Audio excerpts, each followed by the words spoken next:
Hello friends, ತಮಗೆಲ್ಲರೂ ಕೂಡ ಜ್ಞಾನಕಾಶಿ ಅಕಾಡೆಮಿಗೆ ಸ್ವಾಗತ. ಈ ಒಂದು ಕ್ಲಾಸ್ನಲ್ಲಿ 9ನೇ ತರಗತಿಯ ತ್ರಿಭುಜಗಳು ಚಾಪ್ಟರ್ಗೆ ಸಂಬಂಧಿಸಿದ ಎಕ್ಸಸೈಸ್ 7.2 ಅನ್ನು ಈ ಒಂದು ಕ್ಲಾಸ್ನಲ್ಲಿ ಡಿಸ್ಕಸ್ ಮಾಡಿದ್ವಿ. ಈ ಹಿಂದಿನ ವಿಡಿಯೋಗಳನ್ನು ಚಾನಲ್ ಪ್ಲೇಲಿಸ್ಟಲ್ಲಿ ಹೋಗಿ ಚೆಕ್ ಮಾಡಿ ನೋಡ್ಬೋದು. ಅದಕ್ಕೂ ಮುಂಚೆ ಈ ಚಾನಲ್ಗೆ ನೀವೇನಾದರೂ ಹೊಸಬರಾಗಿದ್ದರೆ ದಯವಿಟ್ಟು ನಮ್ಮ ಚಾನಲ್ಗೆ ಸಬ್ಸ್ಕ್ರೈಬ್ ಮಾಡ್ಕೊಳ್ಳಿ.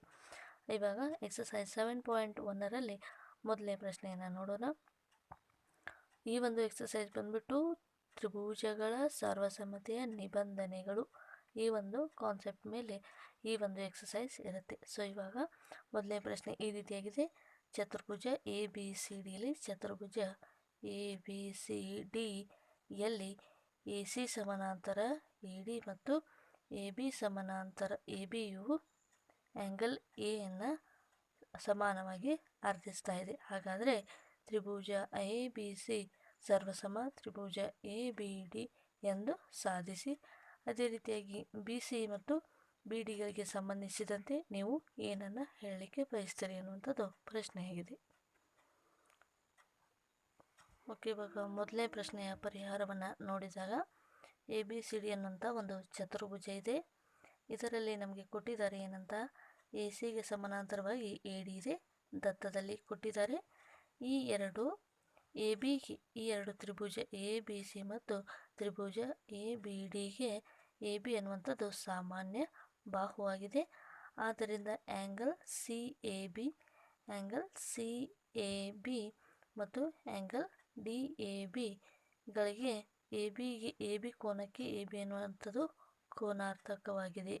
ಅಂದರೆ ಎ ಬಿ ರೇಖೆಯು ಆ್ಯಂಗಲ್ ಎ ಅನ್ನು ಸಮಾನವಾಗಿ ಅರ್ಧಿಸ್ತಾ ಇದೆ. ಹಾಗಾದರೆ ತ್ರಿಭುಜ ಎ ಬಿ ಸಿ ಸರ್ವಸಮ ತ್ರಿಭುಜ ಎ ಬಿ ಡಿ ಆಗಿದೆ.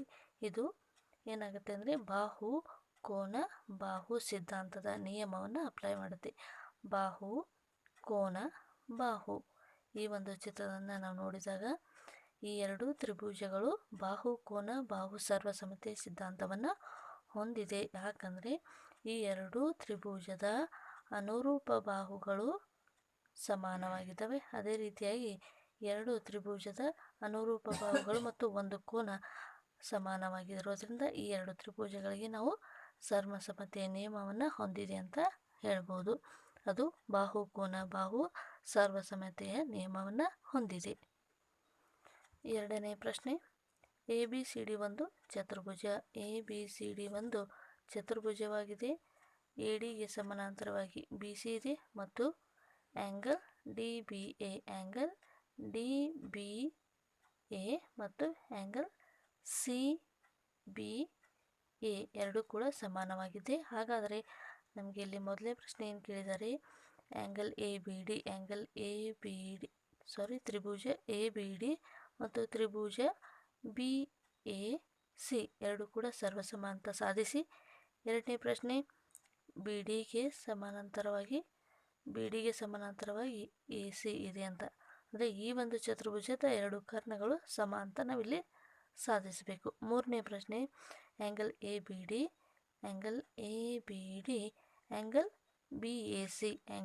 ಬಿ ಎ ಸಿ ಸಮಾನವಾಗಿದ್ದಾವೆ ಅಂತ ಸಾಧಿಸಬೇಕಾಗಿದೆ. ಓಕೆ, ಇವಾಗ ಚಿತ್ರ ಎ ಬಿ ಸಿ ಡಿ ಅನ್ನುವಂಥದ್ದು ಒಂದು ಚತುರ್ಭುಜ ಇದೆ. ಇಲ್ಲಿ ಕೊಟ್ಟಿದ್ದಾರೆ ಆ್ಯಂಗಲ್ ಡಿ ಎ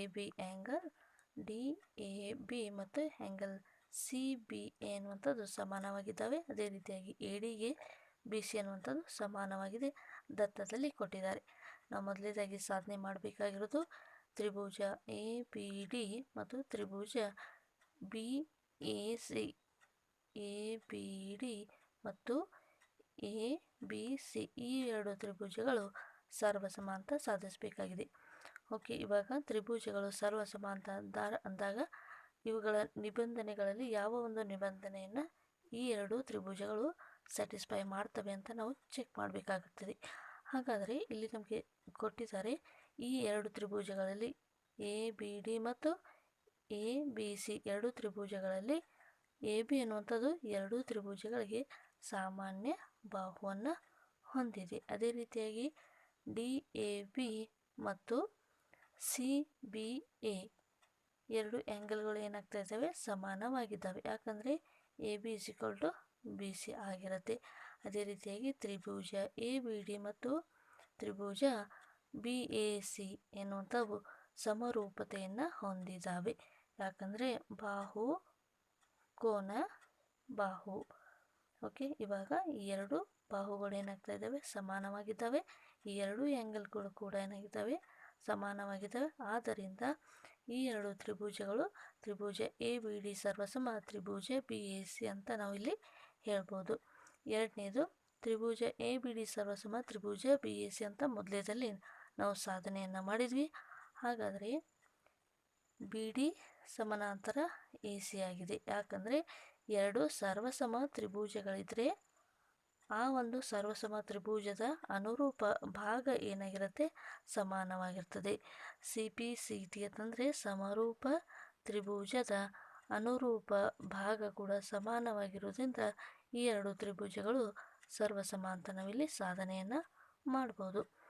ಮೂರನೇ ಒಂದು ಪ್ರಕರಣ ತ್ರಿಭುಜ ಎ ಬಿ ಡಿ ತ್ರಿಭುಜ ಎ ಬಿ ಡಿ ಸರ್ವಸಮ ತ್ರಿಭುಜ ಬಿ ಎ ಸಿ ಅಂತಾದರೆ ಇಲ್ಲಿಯೂ ಕೂಡ ಅಷ್ಟೇ ಎರಡು ಆ್ಯಂಗಲ್ಗಳು ಏನಾಗ್ತಿದ್ದಾವೆ, ಸಮಾನವಾಗ್ತಿದ್ದಾವೆ. Angle B A B D ಮತ್ತು ಆ್ಯಂಗಲ್ ಬಿ ಎ ಸಿ ಸಮನಾಗಿದ್ದಾವೆ. ಯಾಕಂದರೆ ಎರಡು ಸರ್ವಸಮ ತ್ರಿಭುಜಗಳ ಅನುರೂಪ ಕೋನಗಳು ಸಮಾನವಾಗಿದ್ದಾವೆ, ಅಥವಾ ಎರಡು ಸರ್ವಸಮ ತ್ರಿಭುಜದ ಅನುರೂಪ ಭಾಗ ಸಮಾನಾಗಿದೆ.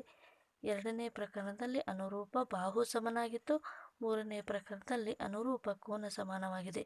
ಸರ್ವಸಮ ತ್ರಿಭುಜದ ಅನುರೂಪ ಭಾಗಗಳು ಸಮಾನಾಗಿರೋದ್ರಿಂದ ಪ್ರಕರಣ 2 ಮತ್ತು ಪ್ರಕರಣ 3 ಸಾಲ್ವ್ ಮಾಡ್ಬೋದು.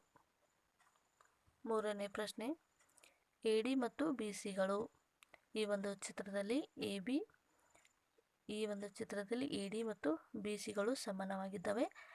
ಎ ಬಿ ರೇಖಾಖಂಡಕ್ಕೆ ಎಳೆದ ಲಂಬ ಕೋನಗಳಾಗಿವೆ. ಇವಾಗ ಎ ಡಿ ಮತ್ತು ಬಿ ಸಿಗಳು ಎ ಬಿ ರೇಖಾಖಂಡಕ್ಕೆ ಲಂಬ ಕೋನಗಳನ್ನು, ಈ ಎ ಬಿ ರೇಖೆಗೆ ಎ ಡಿ ಮತ್ತು ಬಿ ಸಿಗಳು ಲಂಬವಾಗಿವೆ. ಹಾಗಾದರೆ ಸಿ ಡಿ ಎನ್ನುವಂಥ ರೇಖೆ ಏನು ಮಾಡ್ತಿದೆ, ಎ ಬಿಯನ್ನು ಅರ್ಧಿಸುತ್ತದೆ ಎನ್ನುವಂಥದ್ದನ್ನು ಸಾಧಿಸಿ ಅಂತ ಪ್ರಶ್ನೆ ಇದೆ. ಓಕೆ, ಇವಾಗ ಚಿತ್ರವನ್ನು ನೋಡಿದಾಗ ಎ ಡಿಗೆ ಸಮಾನವಾಗಿ ಬಿ ಸಿ ಅಂತ ಇದೆ. ಇವೆರಡೂ ಕೂಡ ಎ ಬಿಗೆ ಲಂಬವಾಗಿದ್ದಾವೆ ಎನ್ನುವಂಥದ್ದನ್ನು ದತ್ತದಲ್ಲಿ ನಮಗೆ ಕೊಟ್ಟಿದ್ದಾರೆ. ಹಾಗಾದರೆ ನಾವು ಏನು ಸಾಧಿಸಬೇಕಾಗಿದೆ, ಸಿ ಡಿ ರೇಖೆಯು ಎ ಬಿ ರೇಖೆಯನ್ನು ಏನು ಮಾಡ್ತಾ ಇದೆ, ಸಮಾನವಾಗಿ ಅರ್ಧಿಸ್ತಾ ಇದೆ ಅಂತ, ಅಥವಾ ದ್ವಿಭಾಜಕವಾಗಿದೆ ಅಂತ ನಾವಿಲ್ಲಿ ಸಾಧನೆಯನ್ನು ಮಾಡಬೇಕಾಗಿದೆ. ಹಾಗಾದರೆ ತ್ರಿಭುಜ ಎ ಒ ಡಿ ತ್ರಿಭುಜ ಬಿ ಒ ಸಿ ಎರಡೂ ಕೂಡ ಏನಾಗ್ತಿದ್ದಾವೆ, ಸರ್ವಸಮತೆಯನ್ನು ಹೊಂದಿದ್ದಾವೆ. ಯಾವ ರೀತಿಯಾಗಿ ಅಂತ ನಾವು ನೋಡೋದಾದರೆ, ಇವಾಗ ಆಲ್ರೆಡಿ ನಮಗೆ ಬಿ ಸಿ ಎ ಡಿ ಅಂತ ಕೊಟ್ಟಿದ್ದಾರೆ. ಎರಡು ತ್ರಿಭುಜದ ಅನುರೂಪ ಬಾಹುಗಳು ಸಮನಾಗಿದ್ದಾವೆ. ಅದೇ ರೀತಿಯಾಗಿ ತ್ರಿಭುಜ ಸಿ ಬಿ ಒ ಮತ್ತು ತ್ರಿಭುಜ ಡಿ ಎ ಒನಲ್ಲಿ ಆ್ಯಂಗಲ್ ಪರ್ಯಾಯ ಕೋನಗಳು, ಈ ಒಂದು ತ್ರಿಭುಜದ ಪರ್ಯಾಯ ಕೋನಗಳು ಅಥವಾ ಅನುರೂಪ ಕೋನಗಳು ಏನಾಗಿದ್ದಾವೆ, ಸಮಾನವಾಗಿದ್ದಾವೆ. ಹಾಗಾದರೆ ಬಾಹು ಕೋನ ಇವಾಗ ನೆಕ್ಸ್ಟ್ ನೋಡಿ, ಸಿ ಒ ಬಿ ಮತ್ತು ಎ ಒ ಡಿಗಳು ಸಮನಾಗಿದ್ದಾವೆ. ಯಾಕಂದರೆ ಎರಡೂ ಕೂಡ ಶೃಂಗ ಅಭಿಮುಖ ಕೋನಗಳು. ಆದ್ದರಿಂದ ಕೋನ ಬಾಹು ಈ ರೀತಿಯಾಗಿ ಎರಡು ತ್ರಿಭುಜಗಳ ಕೋನ ಬಾಹು ಸರ್ವಸಮತೆಯ ನಿಯಮನ ಹೊಂದಿದ್ದಾವೆ. ಹಾಗಾದರೆ ಆ್ಯಂಗಲ್ ಎಗೆ ಆ್ಯಂಗಲ್ ಬಿ ಏನಾಗಿರುತ್ತೆ, ಸಮಾನವಾಗಿದೆ. ಯಾಕಂದರೆ ಎರಡೂ ಕೂಡ ಲಂಬ ಕೋನಗಳು. ಬಿ ಸಿಗೆ ಎ ಡಿ ಸಮಾನವಾಗಿದೆ, ದತ್ತದಲ್ಲಿ ಕೊಟ್ಟಿದ್ದಾರೆ. ಹಾಗಾದರೆ ಆ್ಯಂಗಲ್ ಎ ಒ ಡಿ ಮತ್ತು ಆ್ಯಂಗಲ್ ಬಿ ಒ ಸಿ ಎರಡೂ ಕೂಡ ಶೃಂಗಾಭಿಮುಖ ಕೋನಗಳು ಆಗಿದ್ದಾವೆ. ಹಾಗಾದರೆ ತ್ರಿಭುಜ ಎ ಒ ಡಿ ಸರ್ವಸಮ ತ್ರಿಭುಜ ಬಿ ಒ ಸಿ ಆಗಿರುತ್ತೆ. ಆದ್ದರಿಂದ ಬಿ ಒ ಮತ್ತು ಎ ಒಗಳು ಕೂಡ ಸಮಾನವಾಗಿದ್ದಾವೆ. ಹಾಗಾದರೆ ಇಲ್ಲಿ ಯಾವುದೇ ನಿಯಮವನ್ನು ಹೊಂದಿದೆ ಅಂತ ನಾವು ಹೇಳಿದ್ದೀವಿ ಅಂದರೆ ಕೋನ ಬಾಹು ಸರ್ವಸಮತೆಯನ್ನು ಹೊಂದಿದೆ. ಹಾಗಾದರೆ ಈ ಎರಡು ತ್ರಿಭುಜಗಳು ಸರ್ವಸಮತೆಯನ್ನು ಹೊಂದಿದರೆ ಎ ಒಗೆ ಬಿ ಒ ಕೂಡ ಸಮಾನವಾಗಿದೆ. ಯಾಕಂದರೆ ಸಮರೂಪ ತ್ರಿಭುಜದ ಅನುರೂಪ ಭಾಗಗಳು ಸಮಾನವಾಗಿರೋದ್ರಿಂದ ಇಲ್ಲಿ ಸಿ ಡಿಯು ಎ ಬಿಯ ದ್ವಿಭಾಜಕವಾಗಿದೆ ಅಂತ ನಾವಿಲ್ಲಿ ಹೇಳ್ಬೋದು. ಇವಾಗ ಇವೆರಡು ತ್ರಿಭುಜಗಳು ಏನಾಗ್ತಿದ್ದಾವೆ, ಕೋನ ಕೋನ ಕೋನ ಬಾಹು, ಕೋನ ಕೋನ ಬಾಹು ಸರ್ವಸಮ್ಮತಿ ನಿಯಮನ ಸ್ಯಾಟಿಸ್ಫೈ ಮಾಡ್ತಾ ಇದೆ. ಹಾಗಾದರೆ ನಮಗಿಲ್ಲಿ ಸಾಧನೆಯನ್ನು ಮಾಡಿದ್ರೆ ಏನಂತ, ಸಿ ಡಿಯು ಎ ಬಿಯನ್ನು ಸಮಾನವಾಗಿ ಅರ್ಧಿಸ್ತಾ ಇದೆ.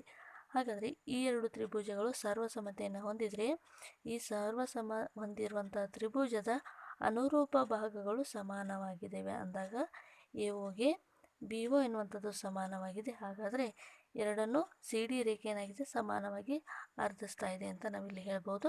ಆದ್ದರಿಂದ ಸಿ ಡಿಯು ಎ ಬಿಯನ್ನು ದ್ವಿಭಾಗಿಸುತ್ತದೆ ಅಂತ ನಾವಿಲ್ಲಿ ಸಾಧನೆಯನ್ನು ಬರಿಬೇಕಾಗ್ತದೆ.